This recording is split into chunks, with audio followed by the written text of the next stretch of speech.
Dear students and friends, السلام علیکم۔ جیسے کہ آپ اسکرین پر دیکھ رہے ہیں، آج کا ہمارا جو ٹاپک ہے اس کا تعلق پرچہ اردو سے ہے، جماعت 11ویں ہے، اس کا سوال نمبر 2 ہے، اور سوال نمبر 2 کا جو حصہ ب ہے جو کہ غزل سے تعلق رکھتا ہے، اس کے اشعار کی تشریح سے متعلق ہے۔ تو ہم یہاں پر دیکھیں گے کہ غزل کی جو تشریح کرنی ہے اس کے نمبر کتنے ہیں، اس کے لیے وقت کتنا درکار ہے، اور اس کے علاوہ تشریح کرتے ہوئے کن کن باتوں کا خیال رکھنا ہے۔ تو ہم شروع کرتے ہیں جی۔ شروع کرتے وقت سب سے پہلے میں نے یہاں پر اوپر ہیڈنگ دے دی ہے حصہ غزل۔ اچھا، یہاں پر شروع کرنے سے پہلے میں تھوڑا سا بتا دوں کہ غزل کی جو 3 اشعار کی تشریح کرنی ہے، میں نے یہاں پر ایک شعر کی تشریح کی ہے، اسی پیٹرن پہ چل کر آپ دوسرے اور تیسرے کی تشریح کریں گے۔ شعر کی تشریح جو ہے اس کے ٹوٹل 10 نمبر ہیں، اور اس کے لیے جو وقت ہم نے درکار ہے وہ 25 منٹ کے اندر کرنا ہے۔ اگر میں اس کو تھوڑا ڈیوائڈ کر کے بتاؤں تو تقریباً 8 منٹ میں ہم نے ایک شعر کی تشریح مکمل کر لی ہے۔ تو اس چیز کا خیال رکھنا ہے کہ ہم نے تشریح کی جو کہہ سکتے ہیں وقت ہے اس کے اندر اندر مکمل کرنی ہے، اور تشریح جو ہے اس کی لینتھ جو ہے وہ 1.5 سے 2 صفحے تک ہونی چاہیے۔ تو ان دونوں چیزوں کا خاص خیال رکھنا ہے کہ وقت بھی زیادہ نہ لگے اور اصل جو مقدار ہے اس سے ہماری تشریح کم بھی نہ ہو۔ اس کے علاوہ تشریح میں ان چیزوں کا خیال رکھنا ہے کہ ہم نے حوالہ جات کے اشعار، کوئی کوٹیشن آ سکتی ہے کہیں پر مضمون کے مطابق، کوئی کہیں حوالہ حدیث کا یا قرآن کا ہے تو وہ بھی ہم دے سکتے ہیں۔ تو حوالے کے اشعار جو ہیں وہ ہم نے کوشش کرنی ہے کہ اس کے اندر ضرور تحریر کیے جائیں۔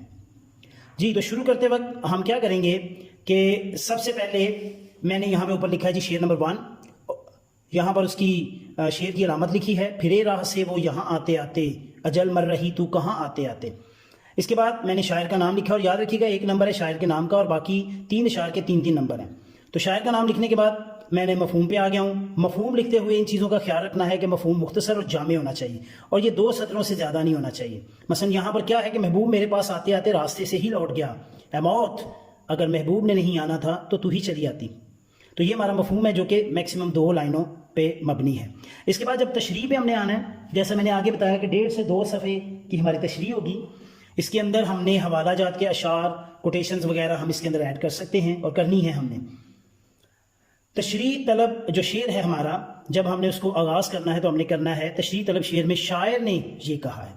تو جیسا کہ اس کا مفہوم ہے کہ محبوب جو ہے وہ آتے آتے راستے سے ہی لوٹ گیا ہے، اور شاعر کو بڑا دکھ ہے، عاشق کو بڑا دکھ ہے، وہ کہہ رہا ہے کہ محبوب کے لوٹ جانا اس کے لیے موت سے کم نہیں۔ تو وہ کہتا ہے کہ موت تو ہی آ جا تاکہ میری کہہ سکتے ہیں زندگی کو کوئی سکون آ سکے۔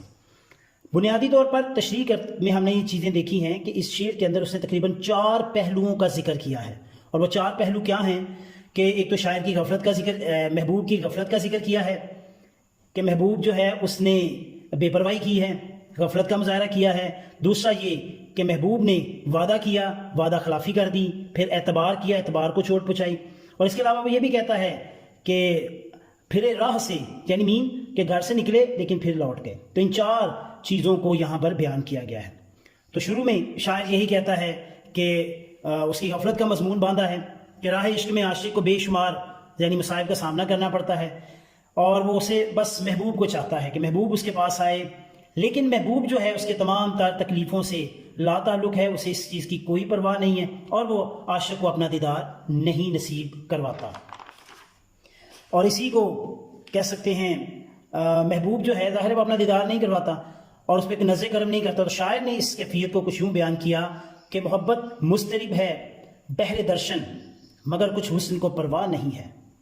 اسی بات کو آگے بڑھاتا ہے کہ عاشق کی خدمات کو وہ بوجھ محسوس کرتا ہے شاید، تو محبوب ان چیزوں کو دیکھتے ہوئے اسے وعدہ تو کر لیتا ہے، لیکن وعدہ جو ہے اس کو کہہ سکتے ہیں عاشق تو اس کے انتظار میں ایک ایک پل گنتا ہے، لیکن محبوب اس وعدے کو بھلا دیتا ہے۔ اور جیسے کسی نے کیا خوب کہا، بھول جانا تو رسم الفت ہے، آپ نے کون سا کمال کیا۔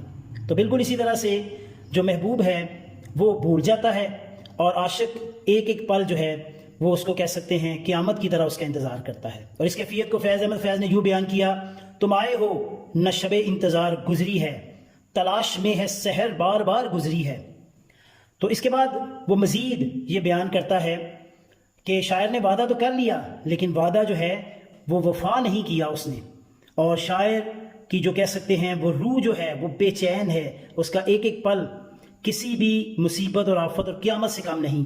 اور اسی وعدے کو کچھ اس نے یوں بیان کیا، ایک شاعر نے کہا کہ غضب کیا تیرے وعدے پہ اعتبار کیا، تمام رات قیامت کا انتظار کیا.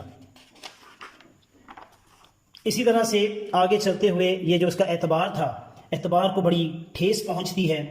اور تاہم شاعر یہ بھی کہتا ہے کہ شاعر وہ جو محبوب ہے اس کی پریشانیوں دکھوں کو محسوس کرتے ہوئے گھر سے تو نکل آیا، لیکن کچھ چند قدم چلنے کے بعد وہ رستہ اس نے بدل لیا ہے. اب یہ نہیں پتا کہ کسی رقیب نے تو نہیں اس کو بدزن کیا، تاہم وہ اس کی اس لاپرواہی کو کچھ اس طرح سے بیان کرتا ہے جیسا کہ پروین شاکر نے کہا کہ تمام رات میرے گھر کا ایک در کھلا رہا، میں راہ دیکھتی رہی، وہ راستہ بدل گیا. تو یہ چاروں چیزیں، غفلت، اس کا وعدہ، اس کا اعتبار کا توڑنا، وعدے کا توڑنا، گھر سے نکل کے واپس لوٹ جانا، ان تمام چیزوں کو یہاں پر مخاطب کرتے ہوئے آخر کار وہ موت سے مخاطب ہوتا ہے. موت سے کہتا ہے کہ محبوب تو نہیں آیا، وہ تو لوٹ گیا ہے، تو ہی چلی آ، تاکہ یہ جو زندگی کی آفت ہے، مصیبت ہے، یہ ختم ہو سکے. اور زندگی کی یہ جو دوڑ ہے، یا دوسرے لفظوں میں یہ زندگی کے جو ڈور ہے، یہ اس کی ٹوٹ جائے اور اس کی زندگی کو کچھ آرام اور سکون مل سکے. تو یہاں پر ہم نے جا کر تشریح کو ختم کر دیا. اس کے بعد ہم ایک آنسر اینڈنگ لائن لگائیں گے اور پھر شعر نمبر 2 لکھیں گے، اسی طرح سے اسے مکمل کریں گے، پھر شعر نمبر 3 اور اینڈ پہ جا کر ہم کمپلیٹ لائن لگا دیں گے. جی بچوں، آج کی ویڈیو آپ کو کیسے لگی؟ مجھے امید ہے پسند آئی ہوگی. ویڈیو کو لائک کریں، شیئر کریں اور کمنٹ ضرور کریں. اس کے علاوہ اگر آپ اس چینل پہ نئے ہیں تو چینل کو سبسکرائب کر لیں اور بیل آئیکن کو ضرور دبا دیں تاکہ ہر آنے والی ویڈیو بر وقت آپ تک پہنچ سکے. اپنا بچوں بہت سا خیال رکھیے گا، مجھے دعاؤں میں یاد رکھیے گا. اللہ نگہبان.